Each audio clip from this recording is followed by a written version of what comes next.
샬롬, 오늘은 3월 8일 토요일입니다. 오늘부터 사사기 말씀 통독이 시작됩니다. 사사기는 여호수아의 죽음 이후 시대를 기록한 책으로 이때는 강력한 권위를 가진 1인 지도자가 없는 상태였습니다. 그래서였을까요? 사사 시대는 여호수아 시대와는 대조적으로 사람마다 자기 소견에 옳은 대로 행하여 하나님을 신뢰하지 않고 죄를 짓습니다. 이에 하나님께서는 그들을 이방의 압제자의 손에 넘기시죠. 그러면 백성들은 고통 속에서 하나님께 부르짖게 되고 여호와께서는 긍휼의 마음으로 그들을 구원하여 사사를 세우심으로 이스라엘의 평화가 임하게 됩니다. 하지만 사사가 죽게 되면 이스라엘 백성들은 다시금 악순환의 고리를 반복하는 것을 보여주죠. 사사기에는 이러한 악순환 속에서 12명의 사사가 소개됩니다. 그리고 마지막 결론부에 가서 이스라엘을 경건한 길로 인도할 왕의 필요성을 부각시킴을 볼 수 있습니다. 우리 모두 사사기 말씀을 통하여 나의 믿음과 삶을 돌아보고 악순환의 고리 가운데 있는 것이 아닌 선순환의 삶을 살아갈 수 있기를 바랍니다. 오늘 우리가 통독할 말씀은 사사기 1장에서 2장까지입니다. 오늘 말씀은 사사기의 서론적인 내용으로 먼저 여호수아가 죽은 이후 가나안 땅을 정복해 나가는 이야기가 나오는데 이들은 유다 지파 외에 뚜렷한 활약이 없을 뿐만 아니라 하나님의 뜻과는 다르게 가나안 땅 백성들을 모두 쫓아내지 못하였음을 기록하고 있습니다. 그리고 하나님께서 사사를 세우시게 된 이유를 설명해 주죠. 오늘은 이러한 말씀 가운데 사사기 2장 3절 말씀을 묵상해 보도록 하겠습니다. 사사기 2장 3절 함께 읽겠습니다. 그러므로 내가 또 말하기를 내가 그들을 너희 앞에서 쫓아내지 아니하리니 그들이 너희 옆구리에 가시가 될 것이며 그들의 신들이 너희에게 올무가 되리라 하였노라. 아멘.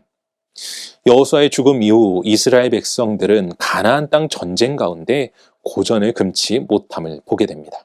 그 이유는 무엇입니까? 오늘 묵상의 말씀과 같이 하나님께서 가나안 땅 주민들을 쫓아내지 아니하셨기 때문입니다. 그렇다면 하나님께서 무엇 때문에 가나안 땅 주민들을 쫓아내지 아니하셨을까요?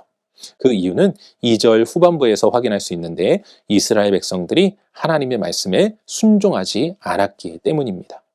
그리고 더 심각한 문제는 이스라엘 백성들이 가나안 땅 주민들을 진멸하지 못하고 내쫓지 못함으로 인하여 그들은 그 땅의 주민들과 함께 바알 등을 섬기며 우상 숭배에 빠져 하나님을 버리게 됐다는 것입니다. 결국 이 일로 인하여 이스라엘 백성들에게는 재앙이 임하게 되는데 그들은 그 재앙을 견디지 못하고 하나님을 찾습니다. 이에 하나님께서는 사사를 세워 이스라엘 백성들을 바른 길로 인도하시게 되는데 이것이 사사기에서 반복되는 이야기이죠. 사랑하는 성도 여러분, 하나님의 말씀에 불순종하는 것이 당장에는 별것 아닌 것처럼 보일 수 있지만 나중이 되어서는 큰 문제로 다가올 수 있음을 깨달으시기 바랍니다. 이는 마치 나비 효과와도 같은 이치입니다.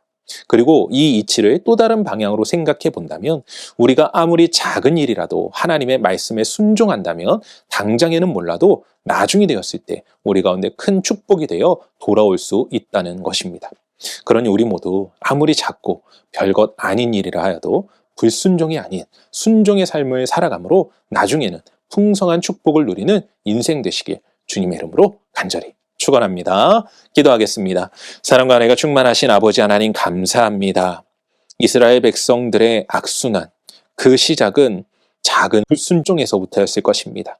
아버지 하나님, 하나님의 도우심과 하나님의 명령 가운데 아주 작은 것 하나라 할지라도 그 작은 것에 우리가 불순종할 때 그것이 우리의 삶 속에 큰 어려움으로 닥쳐올 수 있음을 이스라엘을 통하여서 깨닫게 하시고 반대로 우리가 그 작은 일에 순종함으로 하나님께서 반드시 복을 주시기에 그 복이 충만하게 풍성하게 다가올 것을 믿고 오늘도 순종하는 삶, 어떠한 일 속에서도 하나님의 뜻 가운데 살아가는 인생 될 수 있도록 도우시고 역사하시고 함께하여 주시옵소서. 순종하는 백성들을 인도하시고 복의 복을 더하시며 풍성케 하실 주님을 찬양하오며 이 모든 말씀 우리 주 예수 그리스도 이름으로 기도합니다.